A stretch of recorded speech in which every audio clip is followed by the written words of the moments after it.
Jay Bills for Media Spotlight UK, reunited with my mate Nate. Good to see you again. And his girlfriend Iwa. How are you both feeling? Like, now we're in Manchester, now we're here. Firstly, what are your initial reactions seeing all of this? Excited and ready. Yeah. Not nervous, feeling good. I'm ready to get in that ring and just throw down. Because the last time I saw you, obviously in the Kingpin tournament, you had your fight with King Kenny. Yep. I wanted to reflect on how it felt like to be in the ring with King Kenny. Oh, yeah. Obviously your first fight without head guards and being 10-8 gloves. You know, take me through the process of being in that vibe, and obviously you seen it for yourself and him in the ring. How do you reflect on that fight as a whole to, you know, prepare yourself for future fights? Let's say it was an eye-opening experience. It was a good learning lesson, and it really just told me that if I'm going to do this, I got to be way more serious. Yeah. And so this time I put in the work. It was an honor to share the ring with Kenny. It was amazing, but I learned a lot, and I'm here to show what I've learned.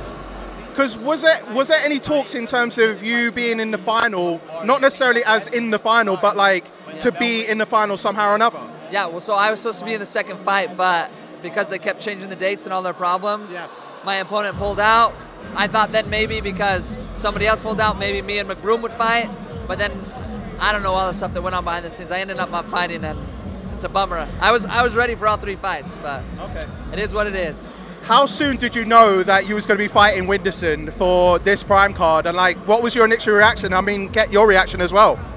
Well, the first time I know, I'm very happy for him because I know it's initially that's who he wanted at the beginning, and I'm very happy. Yeah, and you know, it's just fate and destiny is meant to be happen, and it's another step to his career, and he's the first Thai YouTuber to do something like this. So for me, I'm very proud of him for his achievements. Because I remember you said in the very beginning when I first met you that you wanted to face Whindersson at some point. Now you got him. So how does it feel that it's now come full circle? It is a dream come true because I've always wanted to do the boxing for entertainment. Yeah. I never pretend or think that I'm a professional boxer. It's not my goal to do any of that. I'm here for entertainment for the fans and fighting him with the biggest, massive audience. This is the biggest fight I could have, and it's a dream come true.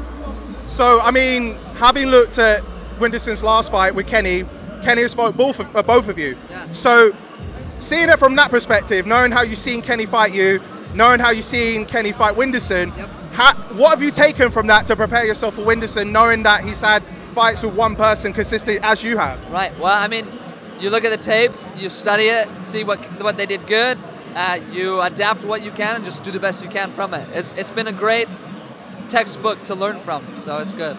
And how has camp been for this particular time? Because obviously, like, you know, you prepared yourself for the tournament. Now you're a Misfits. This is like a different arena as such. And being on the Prime card as well, where you got KSI versus Tommy Fury and Logan Paul versus Dylan Dallas.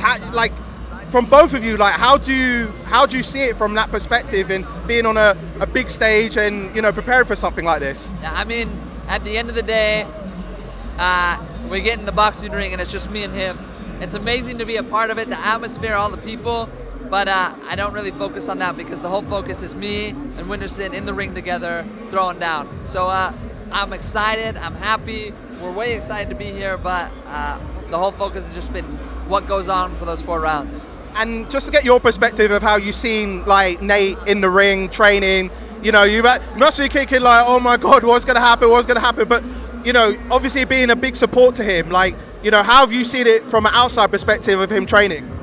Well, with him training, I can see all the hardship, you know, we can see the sweat, the tears, all the tired time he is and everything, so I know he's very tired, but I'm also very grateful for this opportunity because, you know, I always tell him, like, you have to work hard because there are so many people who want to be in your position and they never achieve or get to be here, and you are here now, so you have to work hard, and, you know, with all the sweat and tears, it's gonna be worth it when you win on the ring.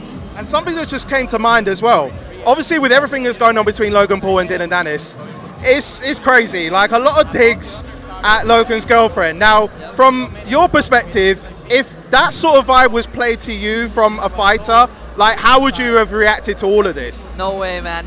For me, that's way across the line, way overboard. I know he's trying to build a fight, but I feel like that's just not the right way to do it. I would never let that fly if he was doing that about Ava. Never. And how would you see it from your perspective as well? Like, how do you see it from your perspective as well? Like, obviously everything that's going on with Logan Paul and Dylan Dallas, having him go at his girlfriend, like, how would you have reacted if someone had got to you like that, like, you know, to build a fight? Like, Well, for me, I don't think it's right. It's never right to, use violence or say harsh words to other people, especially the people that they love.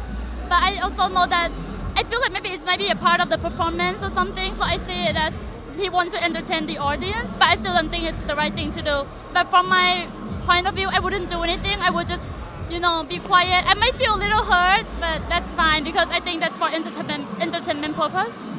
And a few final things from me, like where do we see you go next after Whindersson? Is Misfits your permanent home now? Yeah, for sure. They want me to sign a 3-year contract. I'm interested and I'm excited. Is there anyone from the Misfits world that you've had your eye on as well, besides Whindersson, obviously, for this Saturday? There's a lot. There's a lot of people in this weight class. I would be happy with anyone, whether, Alex Wasabi, Deji, B-Dave, Nick Lamau. There's so many people. Yeah. So many people. I mean, technically, Salt Poppy, Slim, all of them, we're all in the same weight class, but we'll see. We'll take it one fight at a time. I'm not worried about anybody else right now. I'm just worried about my fight with Whindersson. I know you're always focused at the task at hand, but Nate, it's always been a pleasure to see you, and it's a pleasure to meet you too, and I wish you both all the best for Fight Week that's coming up. I know it's going to be crazy, and I wish you both the best. Thank you so much. Always a pleasure. Thank you.